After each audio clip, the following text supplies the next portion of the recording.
Thank you very much, Vanessa. My name is Peter Brugnall. I'm a partner in the technology and outsourcing team here at Lawrence Graham. And so I will be talking to you for the next 15 minutes or so about service credits and liquidated damages. And this is always a key question in terms of drafting and reviewing contracts, in terms of the extent to which parties can specify their own remedies in damages in the event of a breach. As I think many of you will know, the short answer is that liquidated damages clauses are allowed, but a penalty clause would not be allowed. And that so-called rule against penalties is an exception to the general principle of English law that a contract should be enforced in accordance with its terms.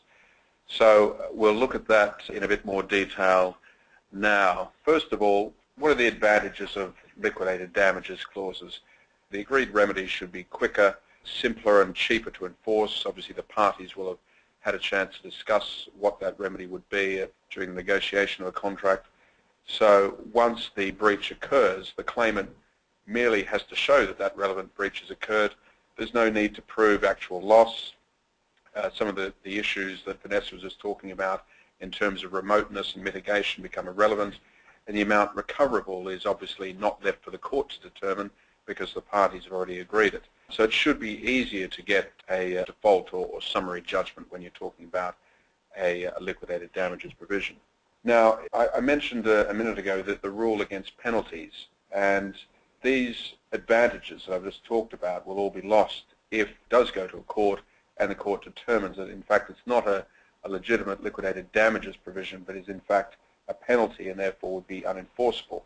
So how do you avoid that? And we go back to this 1915 case of Dunlop Pneumatic Tyre Company, and some of the principles that came from that are certainly very much relevant today. First of all, it's very much a question of construction, decided upon the terms of the contract. The purpose of the clause is crucial. So although a liquidated damages clause would, by its very nature, encourage compliance with the contract, it's important that its primary purpose must be to compensate the innocent party in the event of a breach, and if its overriding intention is to coerce a party into performing, it is more likely to be a penalty. If the sum in the liquidated damages provision is extravagant and unconscionable in comparison to the greatest loss that could be proved from a loss, then again it's more likely to be seen as a penalty. And it must be a genuine pre-estimate of loss, although a precise pre-estimation is not essential, and obviously in a lot of contracts it is very hard to try and predict what type of loss might flow from a particular breach, but as we'll see in a minute, it's important that there be some sort of calculation around that. So there is also a presumption, and this again came from the Dunlop Pneumatic Tyre Company case, that a clause of penalty of the same sum is payable for different types of breach, including trivial and serious breaches. If you've just simply taken a figure and included that in the contract as the liquidated damages payable in the event of different types of breach, then obviously that will look as though you've just made that up. It will look like a penalty rather than a legitimate clause.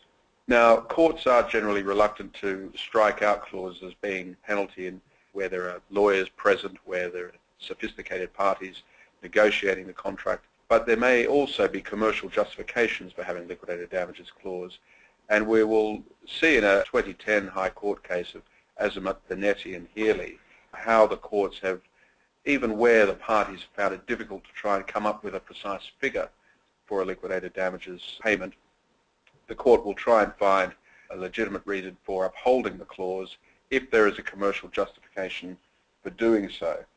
Now, this case of Azimuth, Benetti and Healy had a clause in that stated as follows. And this was a case, I should add, that concerned the building of a luxury yacht. Azimuth Benetti was a luxury yacht builder, was entering into a contract with a company owned by Mr. Healy to construct a yacht for 38 million euros.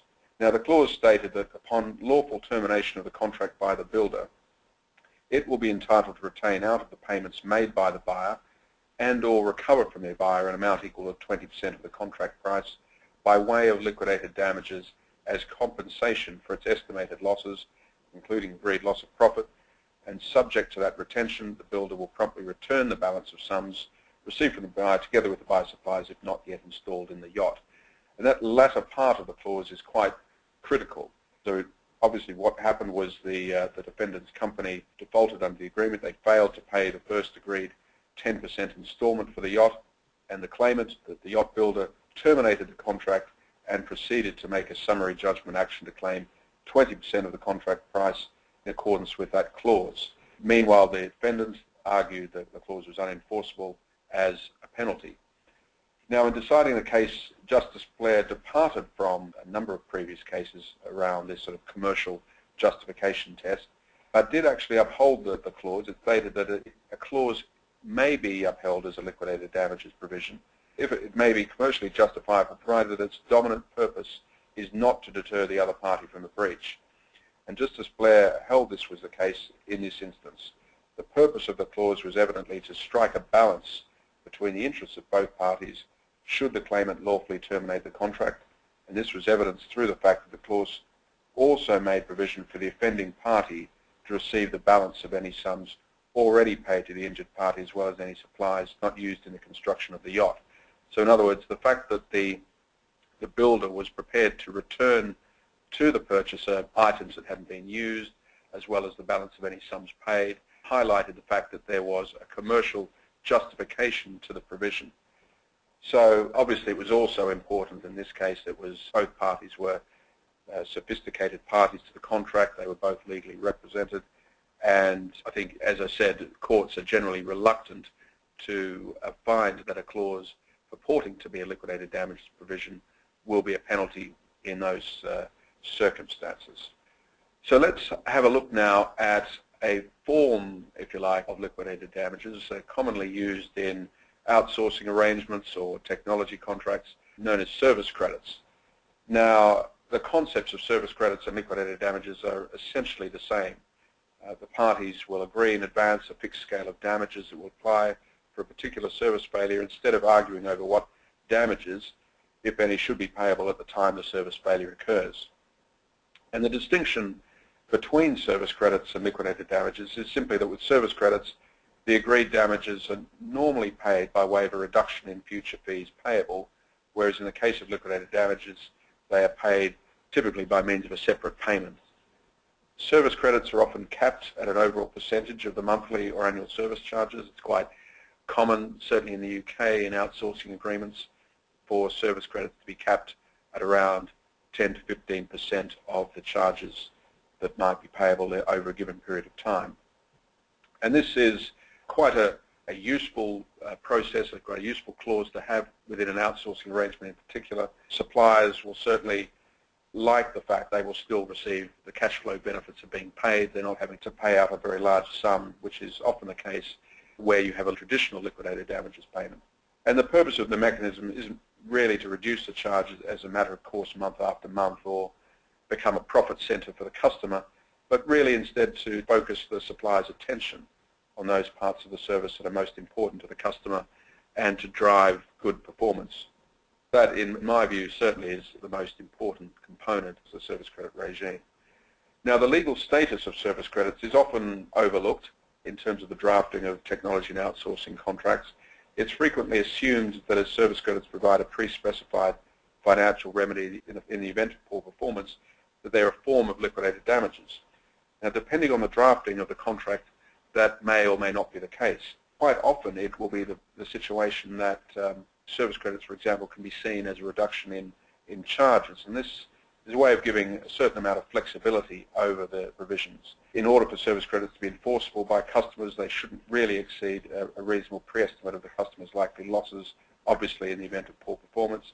And that can quite often be a difficult issue, given that it's quite hard to estimate what the losses might be for a breach of service level. So it's far preferable then to try and structure these sorts of regimes in the form of a reduction in charges, and that way you're really asking the customer to pay for the level of service that they might be receiving.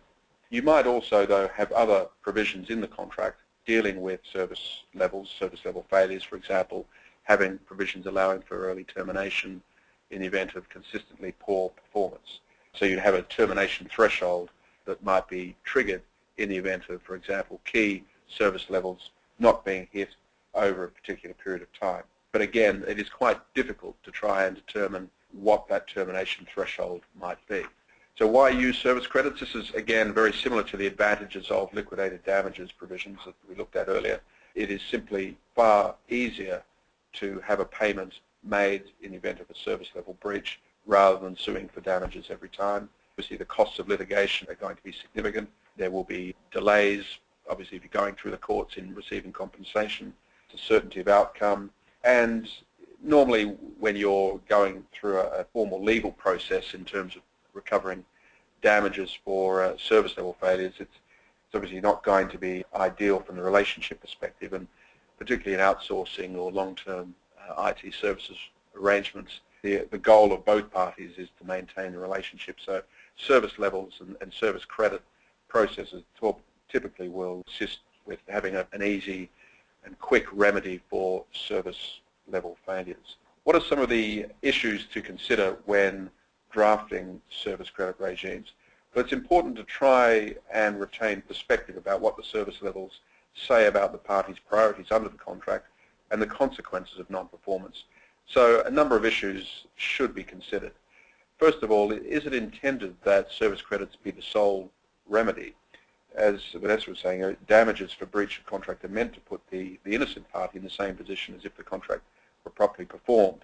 So if a service credit does not fully compensate the customer, what would be the advantage of a service credit over a claim for damages? Particularly if it's a sole remedy, then you're really saying if there is a catastrophic failure of the services and all you can do is claim service credits, then you need to be pretty sure that those service credits will compensate the customer for all of their anticipated losses.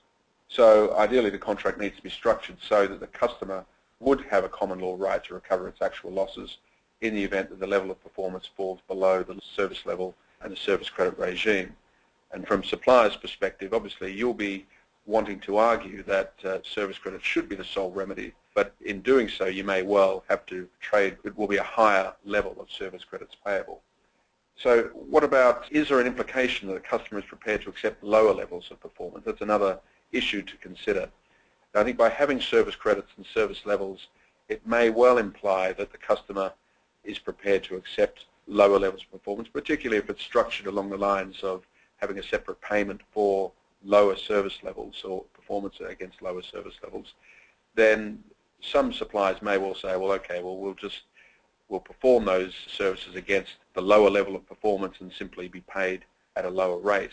By getting around that, though, I think you would need to have some of those other remedies we mentioned earlier around termination rights and so on. That will obviously influence the supplier if they know that a poor level of performance over an extended period of time might lead to other liabilities or even a termination right. The other thing to look at, would it be better to have an incentive for complete performance rather than an adjustment for poor performance?